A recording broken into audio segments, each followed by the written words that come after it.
many hats to wear. Yeah, so there are a lot of questions. I'm not going to promise that I have all the answers. If this is your first time or your 100th time at one of these power hours, like these to be collaborative. So feel free to chat, feel free to raise your hand if you have anything. I don't need to, I said this to Marcy just the other day, I don't need this to be another soapbox for me. I have plenty of soapboxes. So feel free to share your thoughts and everything.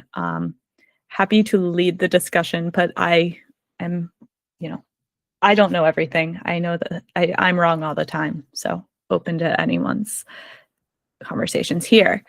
With that being said, before we jump too far in, are people using their HubSpot credits right now?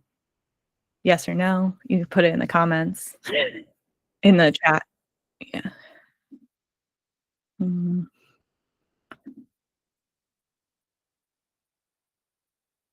I know most of the portals I work in are not using the credits, which is part of why I selfishly suggested this as a topic. So I have like a little personal goal for myself to, by the end of the year, start getting the portals I work in using the HubSpot credits that they have. I see that Renee, you said that you are on a plan that does not have credits. Just a little bit of context to start off with. If you are using a seat-based plan, then you have a monthly allotment of credits. Starter plans have 500, professional plans have 3,000, enterprise plans have 5,000. Also, if you have Data Hub or Customer Platform, you'll have those. So it's seat plans and then Data Hub and Customer Platform, my understanding. Then we go into what can you use those credits for? And right now there's a number of things. There are in HubSpot using HubSpot's Breeze AI. You may see these two icons as you're navigating. One is this first one over here. Why is it like, oh, that was weird. The hover on this is weird. Okay, that's fine. If you see this, it means the tool uses credits. If you see this, it means it does not currently use credits, but may, quote unquote, in the future. There are a decent amount of tools that currently show this that came out of inbound. Those are tools that are in beta. I've said this before here.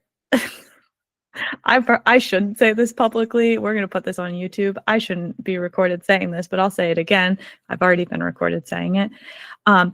In the past, when HubSpot has moved tools from does not use credits to start using credits, they have given a grace period to people who have used the tool during the no credit period. So what I recommend is trying the tools during the no credit period, because it's at least, well, worst case scenario, you use them without using credits. So that's great. Best case scenario, you also get grandfathered in, and then you have a longer window where that tool doesn't use credits. That is not information from HubSpot. That is just something I've noticed. So just a thing. The credits are month by month and they do not roll over. That's why it's my goal to get my clients to start using them, because we are not accumulating credits. We are just losing credits every month we don't use them. You can, if you go over your credits, then there are overages, but that's not really what I'm seeing happen. So that's a future us problem and a tale for another day.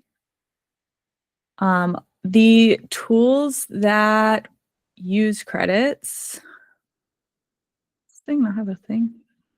All right, here we go. What uses credits? Is it there's like another thing. This is like when I search my email for HubSpot, as if that's going to help me with anything. Casey, where do we see if we have HubSpot Credit? credits in our account? Yeah. Let me share this tab. Oh, actually, this isn't the portal I wanted to go in. So if you go into your portal and you go in the top right corner over here, my portals have this where it says HubSpot credits. Oh, okay. I can see this portal has 5,000 of 5,000 credits available. If you don't see that, you might not have credits, I don't know. But you can also go to accounts and billing, and then usage and limits, and you'll see HubSpot credits. This is where marketing contacts live now too. There's usage and limits, and those are going to look at both marketing contacts and HubSpot credits. We did have a session a couple months ago on marketing contacts. If anyone has questions on that, DM me on LinkedIn or Sprocketeer Slack, and I can track down that recording for you as well. Here, though, we can see what is going to be using credits. Workflow breeze actions, prospecting agent, intent, customer agent, and then these are betas. I'm not sure if they are using credits yet, but you can start to see the credits per action here. So it does look like these are using credits now. So to run a sync on a large data set over 5 million rows would be 200 credits. A small data source would be 25 credits. As we move into this like credit-based world, I am a free person. And by that, I mean, I use the free versions of everything. I use ChatGPT and Claude every day, and I use the free versions. I don't pay for them. I hit my limit, and then I just like if I hit my limit in ChatGPT, I go to Claude. That's a character flaw is probably not the right word. But in my bones, I'm like, I will not pay more. However, worth considering what's the credit cost and what would it cost you to do? And by that, I mean, let's see, depending on what your breeze action is in a workflow, that's going to be 10 credits. That comes down to like 90 cents. I think I did the math one time, less than $1. Is that action worth less than $1 to you or to your business ultimately? And a lot of times it comes down to like, am I doing that? How much does it cost for me to do that? Like what's my hourly breakdown to? What's my minute breakdown to? And how is that cost comparison? So all of that to say, a cheap person, a person who will not want to hit the credit overages, also worth considering. It could be cheaper to use your credits and pay for credits than to do it yourself. I just had this debate internally with myself over ChatGPT this morning. I was like, should I be paying for this? We'll see.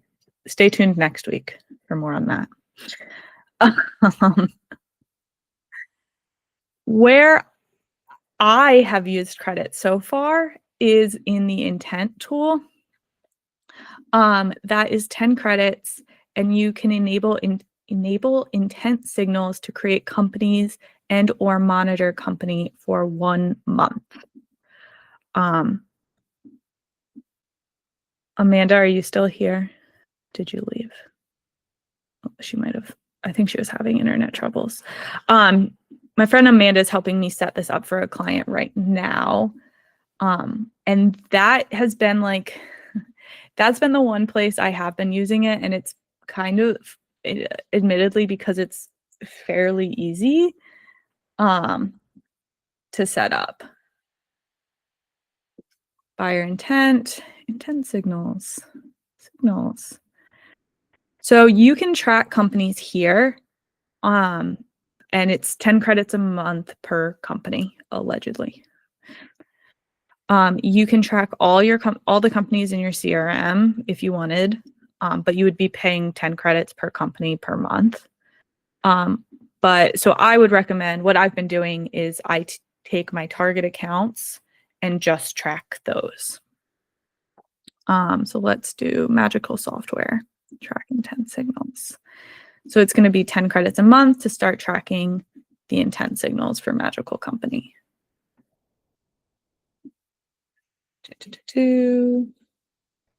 No signals received. Not terribly surprising. This is a magical company. Your intent criteria, you can set intent topics.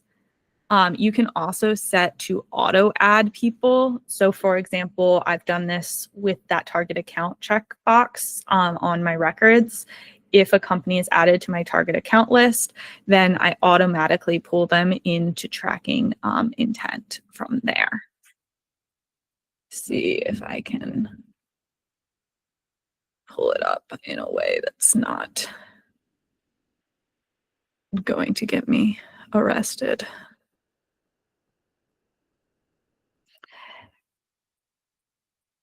Has anyone set this up themselves by any chance?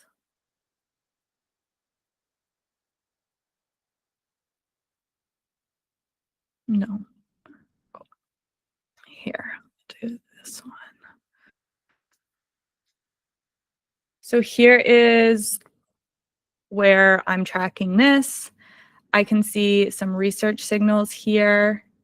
Let's open Creston and see their signals. So they searched AI technology, which is one of my intent topics. Research level is low, but research trend is new. So they newly started doing AI technology. AI technology is admittedly probably not your most helpful intent signal. I would imagine every company in 2025 is researching AI technology. So keep that in mind as well when you set those up. You can see about signals here as well. And I can filter this looking at the time frame, and I can also filter based on my lists. But you can see I started this one, I don't know if it was earlier this week. But we have our intent topics in here. But it's looking beyond these intent topics because I don't see AI technology in this. Let's see. Get out of here. One of your topics or changes research level at the research. That's kind of, I'm not sure if we changed our topics.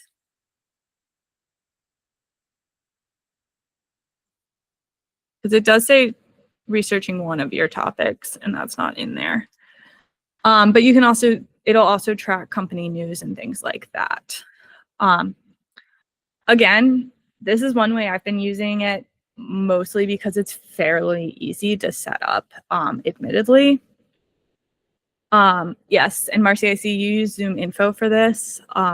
The company I set this up for actually also uses Zoom Info, but we set this up as a potential replacement for Zoom Info.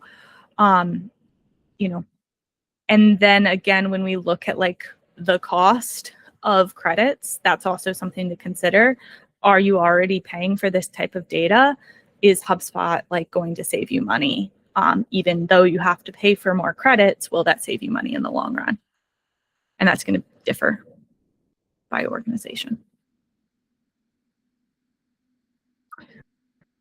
Any immediate questions on?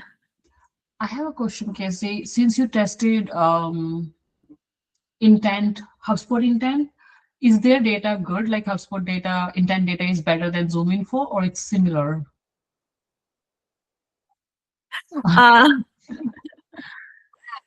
It's gonna, my answer is always it depends. It depends on the organization. It depends on your ICP, your ideal customer profile.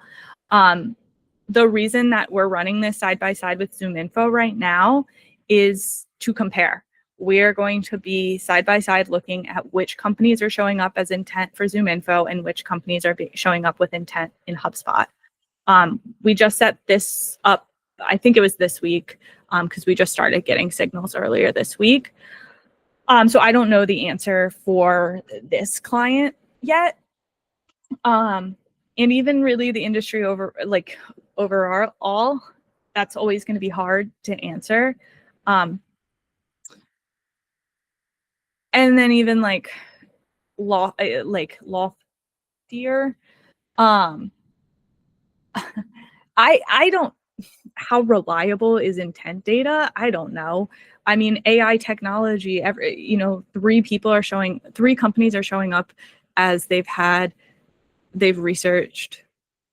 Well, one company showed up as researching AI technology. These are all ERP integrations. These feel a little more reliable. But I mean, every company is researching AI technology right now. So that's another piece too. Are they researching it for a solution, or are they going to ChatGPT? Are they going to Claude? I personally have iffiness over intent overall, just because I think it can be a little fluffy potentially. Yeah, that's for sure. How we use intent so far, like we use 6 Sense, which we don't use anymore because something happened on their side, like they stopped giving us as many signals or battery signals like they used to do like 2 years before. So then we moved to Zoom Info. It's okay, but we don't rely on intent that much like we used to rely, like let's say 3 years back. But if HubSpot gives like better signals, I say them quality signals. Like if they are showing me something, does it really mean something, or it just like whatever showing in the intent? So yeah, okay. And one thing I also have a hard time with intent signals in all platforms. I know now this is a signal bashing party, but like who researched ERP integrations, and obviously there's like privacy laws. I'm not saying we should pinpoint the individual who Google searched ERP integrations. But especially when you look at large companies, whether, who the person is in the company matters in like who's doing the research. So that gets a little tricky too. But I will say this report has potential. I like that it already exists in HubSpot, so you can leverage it inside with your other, as you're navigating the CRM, as you're identifying target accounts. If you have your marketing, sales, service teams inside of HubSpot, it just integrates seamlessly. So that's nice. So even if the reliability was comparable to Zoom Info, I would favor HubSpot because it's built in rather than having another tool. Yeah. And we can look at that alongside of page views. This company hasn't visited the website in the time we've done this. But that's also kind of nice too. So thank you. I know I didn't specifically answer your question, but no, my answer is I don't have an answer. All right. So again, that's the main way I've been using credits. I have tested it with Breeze actions in workflows. However, I have not been super successful in getting this to execute. I've seen people execute these well, but I have not. I will show you what that looks like though. So what you can do is you can go to a workflow. I'm just going to trigger manually. You can ask AI to do anything. And then all of these are going to be credit-based actions. So anywhere you see these, they're going to use credits. These use 10 credits per action. So just understand that. I set up a Breeze action in a workflow for a client recently, and we looked at how many contacts were getting enrolled in that workflow on average per month and made sure that fit into their credits per month, at least just getting started. What I have tried to use it for is the summarize record, and I haven't seen it be super helpful. I would love to hear if someone's had more success with it, but here, let me bring up. I tested that as well. It's very like, it doesn't give you like what I expect it to give me. It doesn't give me that. It just kind of makes everything. And I personally want to know more about activity, even though I tell me more about activity, it would not. It would just bring everything, in the summary, and would miss like sometimes very important stuff from the timeline. I personally didn't like it that much. Maybe it's gonna get better. I have hope with these tools, like if they are pretty new, like they might gonna get better in 3 months or 6 months, but for now, I didn't like them. Yeah, I agree. Sorry, I'm trying to show an example without.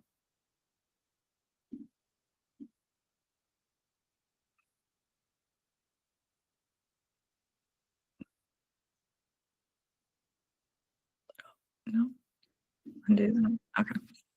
Sorry. Yeah, so I have a client who tested that out, but you can see, oh, don't do that.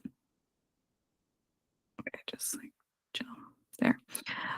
So Kyle Weber is a subscriber created in your CRM on September 30th.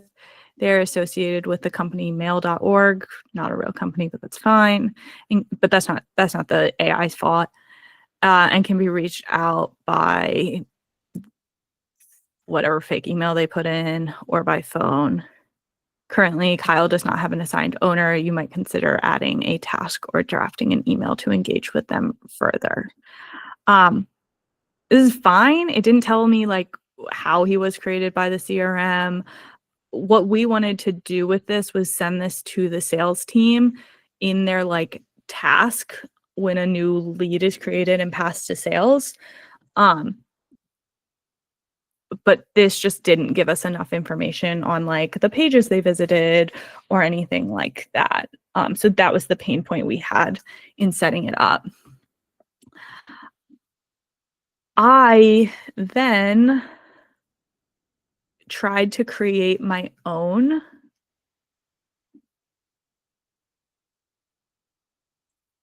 with a custom prompt. And this is kind of where I am with it right now. I have been working on developing a custom prompt that will look at the things that I'm looking for. Things like what forms did they recently submit, pages they visited, things like that. And that's what I would like to do, but I have not crafted a perfect prompt. So open to if anyone else has has done more with this. But I think that's again just waiting for things to get a little bit an inch better, I think, for this for me.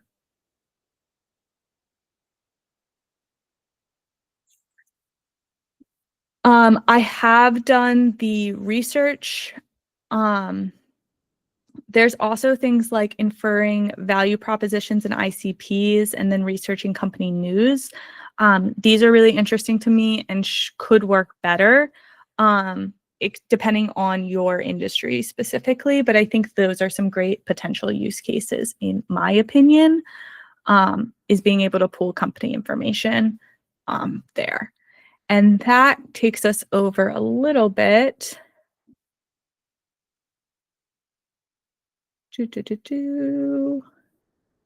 Data agent, smart properties. Let me just go to Breeze Studio overview.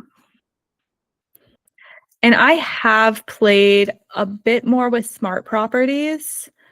Has anyone else played much with smart properties before I?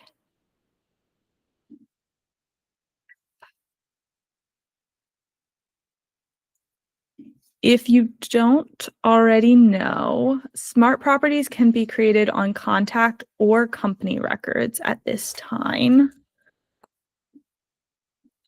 Property, create manually. Test.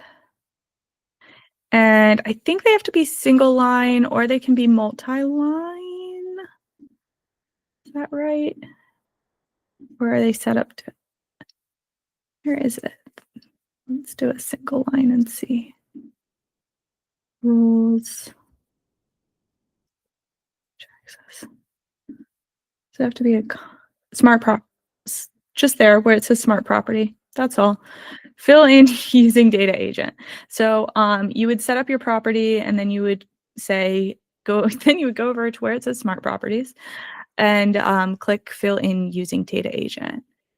From here you can select where the data should come from. So I showed before where you can use a workflow to research company news, research. You can also do this over here with the data agent smart property using web research, company website, call transcripts, or property data.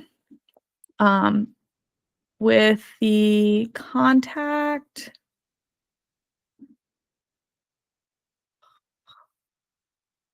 sure. With contacts, you can only use property data and call transcripts. You can't do internet research on contact properties at this time. I don't know if that will change. I think it's a little harder to research a human on the web and obviously from a company website. So that's the difference there. But just something to keep in mind depending on how you want to enrich this data. I have played with this to normalize data. That's the biggest use case I've used. So for example, the bane of my existence is the state and property fields being single line text by default. I am so tired of cleaning up state and country fields. And I just wish they would just be drop down select from the start. I digress. You could look at the property values, look at the state, and have the data agent normalize it to normalize state data. So output is the 2-digit postal. I don't know. There we go. All right, and then let me find a record. This is a dummy portal. Who has a state? Okay, great. Actually, copy.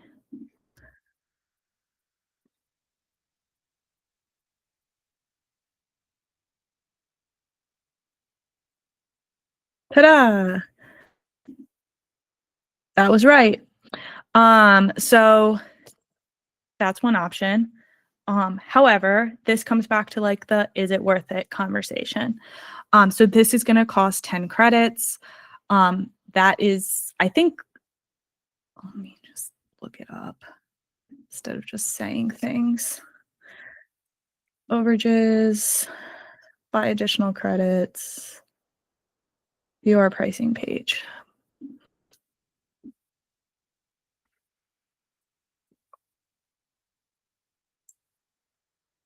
All right, so if we're looking at the smallest plan, we're talking about almost a penny per credit.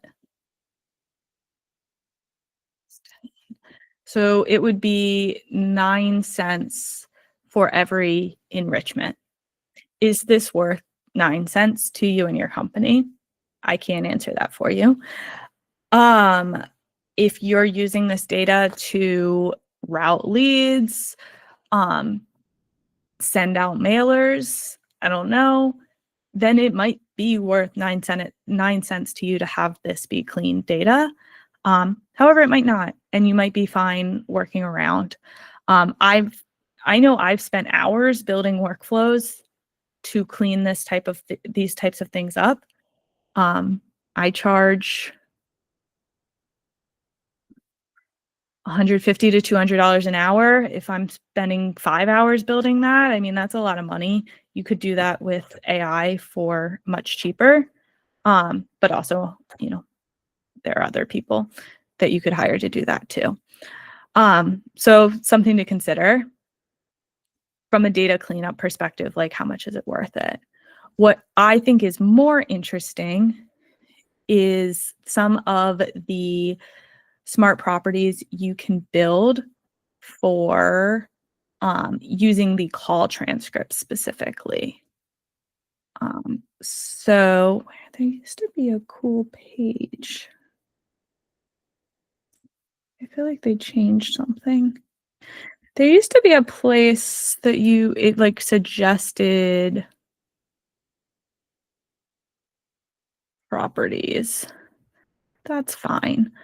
But you can do things like in your call transcripts, you can suggest prompts like, have we talked about pain points or pulling the pain points from the call transcripts?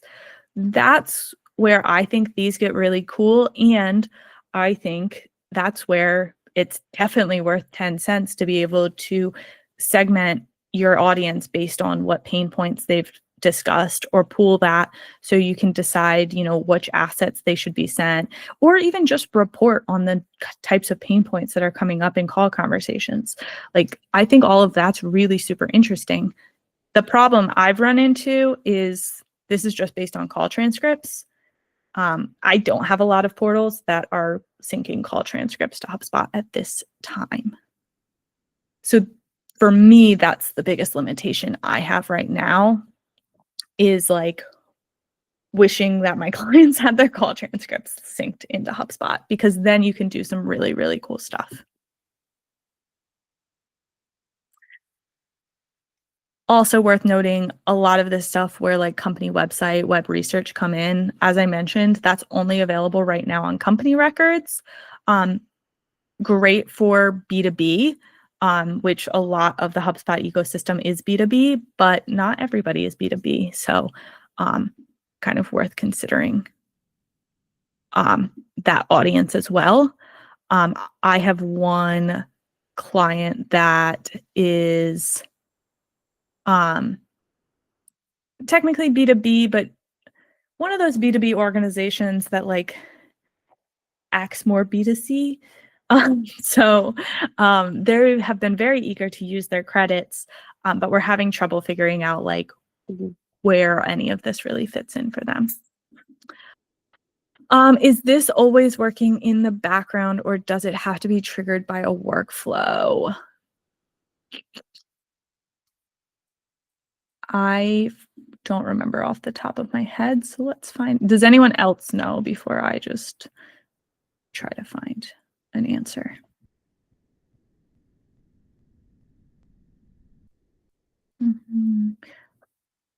So I'm pretty sure, yeah. So fill smart properties in bulk. You can do a bulk enrichment from the index page, smart fill properties. And then you can do it on individual records. And I think you can do it from a workflow as well. But yeah, it does not just happen automatically in the background. And I believe that's intentional because it's credit based. And if it was just running in the background all the time, it's 10 credits per fill.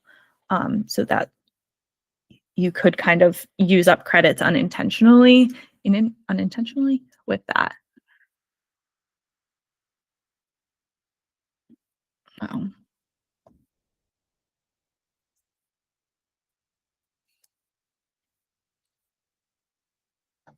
Yeah, so you can fill smart property. So what I would do, especially if I was able to use the if I was using the call transcripts one, which again I think is interesting, I would set it up so that this workflow runs when they hit a certain point, and that certain point would ideally be like, when the deal moves from like scoping to like concept or something. I don't know what your deal stages are, but like whatever point to which they would likely have already discussed pain points and then trigger this from there. Otherwise, you're kind of in a point where you're just like, if you ran this every time they had a call, you're probably burning through some credits unintentionally when they haven't yet discussed pain points. So there is a little bit of a balance there. Amanda, I see you asked about overages. Yeah, I remember like when the enrichment piece wasn't free, they added like a checkbox to like not go past the credits, but that's gone now that enrichment is free. And then I'm just wondering if I tried to look in this account that I have access to, and I didn't see an option, so I just didn't know. And I know that my client's going to ask me that question. I thought that you could manage your credits here. You could manage your credit, but Maybe I'm dumb. I didn't see that. That's totally possible. No, Amanda. We won't stand for that. Yeah, I don't see it here. Yeah, that's where I looked yesterday. But I might not have billing permissions on that portal. Let me see. No. Sorry, what was the question, Amanda? If like will you get automatically charged like the next tier of credits, kind of like how marketing contacts works, or can we like toggle something like don't go over, or at least get a warning? I think it gives you a warning like marketing contacts. Okay. Like it's a banner. I could be wrong, so don't quote me. But and then I did see like if you go into like manage credit usage by feature, you can pause usage. But I don't know if it will automatically turn it off before it bills you for more credits.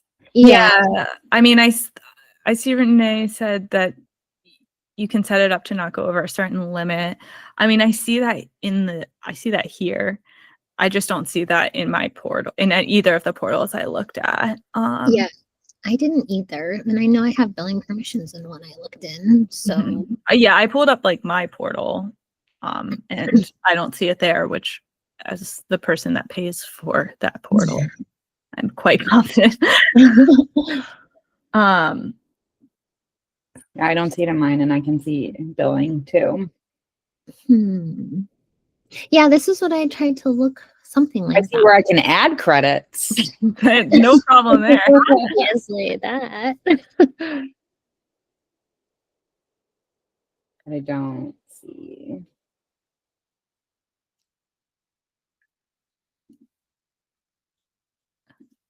So fair question to ask. I promise not to have all the answers, so we'll not have all the answers. No one does, and that's okay.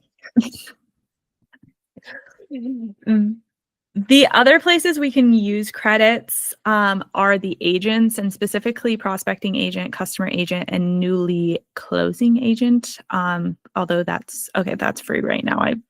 Closing agent like just came out last week, so I was surprised it was on this list, but it's at 0 right now, so that makes sense.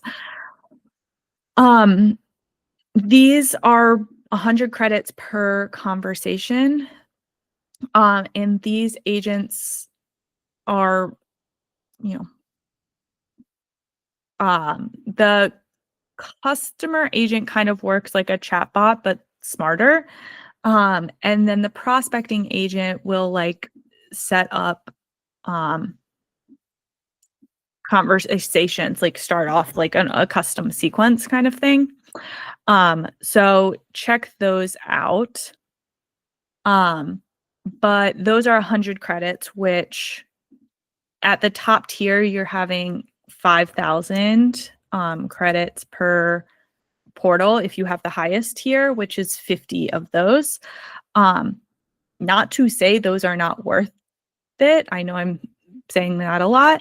However, I know for a lot of my clients who are just getting started using credits and trying to see the value in them, limiting their use to 50 a month may or may not fit their business. Plus, some of these take a decent amount of setup to get them to work well. So there's also a bit more of like a setup cost in addition to the cost of actually executing. So something to look at there. Yeah, and Renee, thank you. She shared this link too. If anyone, Renee, are you seeing that the button to manage credit settings in your portal? Ooh.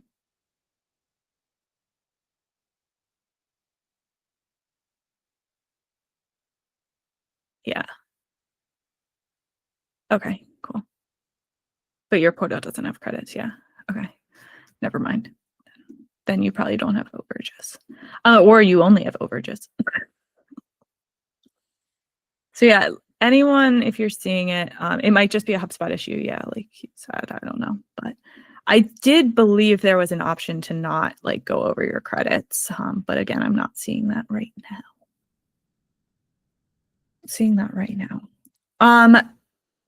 The customer agent, though, is really cool, especially if you have a customer support team. I'd recommend at least checking it out. It can even handle some requests. You can configure it to do things like reset passwords and just some like kind of minor requests. So it does, function in a really cool way. And again, when we talk about like, is it worth it? 5,000. It's about, is that how math works? Is that how math works? It's like 2 cents? No, that's not how math works.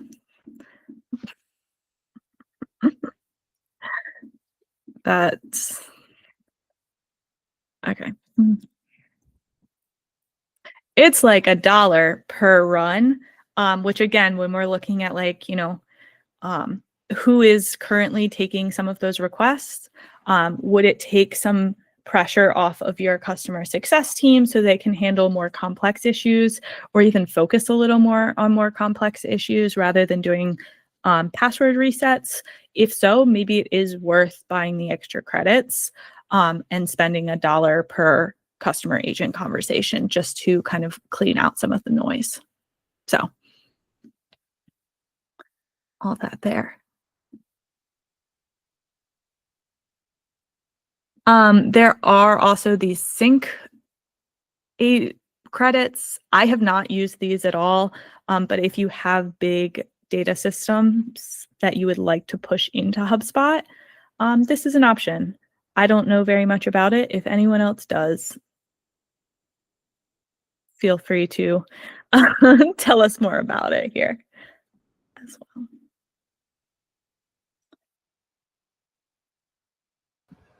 I haven't used it yet. Yeah. Nice. No worries. So all of this to say, I am continuing to kind of play with ways to use these like 10 credit actions from a research perspective. I'm looking forward to AI continuing to get better and these tools continuing to get better. I'm looking forward to myself getting better at prompting. I actually just had a friendly argument this morning about how I mentioned earlier, I haven't been able to get the custom prompt to work. It's hallucinating. It's just telling me things about the records that are not true. I know that's a problem with the prompt. However, I've spent a couple hours trying to figure it out and I have not figured it out. But I will get better each day. And so one day I might figure that out. I've also seen people use some of the workflow actions. One of my friends used it. They have a "How did you hear about us?" field. Any open text fields you might have on your forms and things, if you want to kind of pull data out of that or normalize it. I have a friend who uses a custom prompt to use the "How did you hear about us?" field, which is open text, and normalize it into like specific categories so that they can report on it in a meaningful way. You may have another open text field, what issue are you having? What do you want to have? What do you want to talk about? Anything like that. You may be able to use an AI prompt to normalize that, which can make it easier to figure out why people are reaching out to you. And especially if you're not using your credits, that might be a fairly low lift way to just use the credits that you have and get some more information.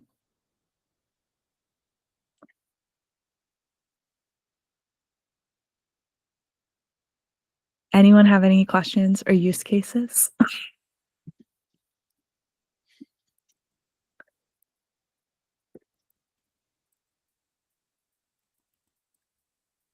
All right. Thanks, Casey. This was great. Thank you. We'll And keep learning. Thanks. Thank you. All right. Have a good one. Have a great weekend, everyone.